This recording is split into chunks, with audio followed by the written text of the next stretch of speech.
غیر سرکاری تنظیم مشل نے پاکستان میں اصلاحات سے متعلق رپورٹ جاری کر دی۔ تنظیم کا کہنا ہے کہ پاکستان میں گورننس، معیشت، سرمایہ کاری اور ماحولیاتی شعبے میں اصلاحات کی گئیں۔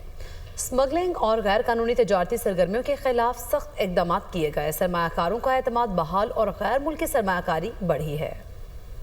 پاکستان معاشی استحکام کی جانب گامزن، عالمی ادارے حکومتی کارکردگی کے محترم مشل نے بھی گڈ گورننس کی رپورٹ جاری کر دی۔ رپورٹ میں کہا گیا ہے کہ شہباز شریف دور میں 120 سے زائد اصلاحات کا تفصیلی جائزہ لیا گیا۔ وفاقی ملازمتوں میں 1,50,000 ملازمین کی کمی کی گئی۔ حکومتی بورڈز میں 33% خواتین کی شمولیت کو لازمی قرار دیا گیا۔ افراط زر میں مئی 2023 میں 38%، جو کہ کم ہو کر دسمبر 2024 میں 4.1% تک آ گیا۔ مشل کے سی ای او عامر جہانگیر کا دنیا نیوز سے خصوصی گفتگو کرتے ہوئے کہنا تھا کہ یہ پاکستان میں اپنی نوعیت کی پہلی رپورٹ ہے جس میں حکومتی اصلاحات کا جائزہ لیا گیا ہے۔ اس سے پہلے تو یہ چیز ریکارڈ ہی نہیں ہوتی تھی، تو یہ فرسٹ ٹائم ایسا ہے کہ کسی بھی ادارے میں پاکستان میں گورننس کے جو ریفارمز ہیں ان کو ڈاکومنٹ کیا۔ بڑی خوشائن بات ہے کہ ہم دیکھتے ہیں کہ 11 مہینوں میں 120 سے زیادہ ریفارمز جو ہیں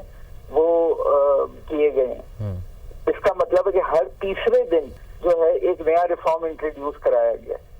یہ پاکستان کے لیے میرے خیال میں بڑی خوشائن بات ہے کہ پاکستان اپنے آپ کو کتنا مطابقت کر رہا ہے گلوبل چینج کے ساتھ۔ رپورٹ کے مطابق شہباز دور میں زر مبادلہ کے ذخائر 4.4 ارب ڈالر سے بڑھ کر 11.37 بلین ڈالر ہو گئے۔ پاکستان کلائمیٹ چینج اتھارٹی کا قیام عمل میں لایا گیا۔ ماہرین معیشت کا کہنا ہے کہ مشل کی یہ رپورٹ ملک کی معیشت اور گورننس دونوں اصلاحات کا احاطہ کرتی ہے۔ اس رپورٹ کو بنیاد بنا کر مستقبل کے لیے بہتر منصوبہ بندی کی جا سکتی ہے۔ نہ یہ صرف اکانومی پہ گفتگو کرتی ہے بلکہ باقی بھی جو ایریاز ہیں ان پہ بھی ایک احاطہ کرتی ہے۔ ووٹ ہے یہ صرف احاطہ کر رہی ہے فیڈرل لیول انیشیٹیوز کا in the areas of social sector, economy and institutional reform.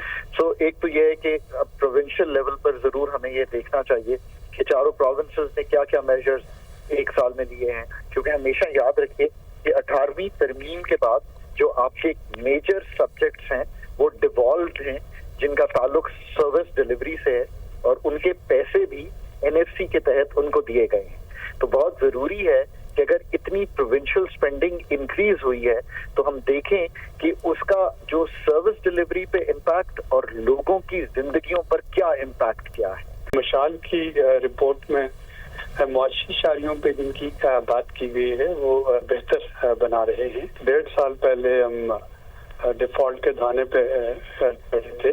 ہمیں یہ بھی یاد رکھنا چاہیے کہ 2 سال پہلے جو زر مبادلہ ہے اس کے ذخائر اتنے کم رہ گئے تھے۔ اگر ہم اس کو انفلیشن کو دیکھیں، قیمتیں بڑھنے کی جو شرح تھی اس میں ایک نمایاں کمی آئی ہے۔ شرح سود جو ہے اس میں کمی آئی ہے۔ پنجاب کو اگر آپ دیکھیں تو پنجاب میں جو اسماگ پہ قابو پانا، وہاں پہ ایئر پولوشن پہ قابو پانے کے لیے جو اقدامات کیے گئے ان کی عالمی سطح پر پذیرائی کی جا رہی ہے۔ مشل کی رپورٹ کے مطابق موجودہ دور حکومت میں قومی ڈیجیٹل لرننگ پلیٹ فارم کا آغاز کیا گیا۔ تجارتی خسارہ 27.4 ارب ڈالر سے کم ہو کر 17.5 ارب ڈالر پر آ گیا۔ پینشن ریفارم سے آئندہ 10 برس میں 1.7 ٹریلین روپے کی بچت ہوگی۔